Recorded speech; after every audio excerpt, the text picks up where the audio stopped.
पुण्यात पुढच्या बातमीकडे राजू शेट्टी यांनी अजित पवार यांच्यावर एसी गाडीवरून टीका केलेली आहे। एसी बंद पडला म्हणून अजितदादांनी नवीन गाडी मागितलेली होती। सरकारी गाडीचा एसी बंद पडला म्हणून अजित पवार संतापले। त्यांनी जिल्हाधिकाऱ्यांकडे नवीन गाडीची मागणी केली आणि त्यावरून राजू शेट्टींनी आता निशाणा साधलेला आहे। एकीकडे शेतकरी आणि त्याचा मुलगा एकाच दोरीनं गळफास घेतात आणि हे एसी बंद पडला म्हणून नवीन गाडी मागतात। त्यांना लाज वाटली पाहिजे असं विधान राजू शेट्टी यांनी केलंय। तर राजू शेट्टी दादांत खोटं बोलतायत अशी प्रतिक्रिया हसन मुश्रीफ यांनी व्यक्त केली आहे। अजित पवार यांनी केवळ विचारलं ही गाडी कुणाची असं स्पष्टीकरण मुश्रीफ यांनी दिलंय। 28 मार्चला कोल्हापूरला आणि मग 31 तारखेच्या आत कर्ज भरा माफ होणार नाही। विमानानं आले कुठं कोल्हापूरला आणि तिथनं कलेक्टर ऑफिस मध्ये गेले।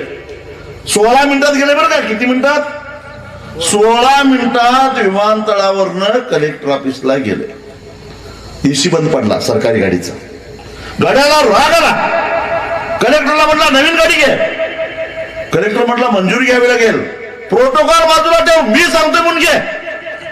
का रे हरामखोरानो, इथं कुठला आला नेम? काय मेला असता अजित पवार?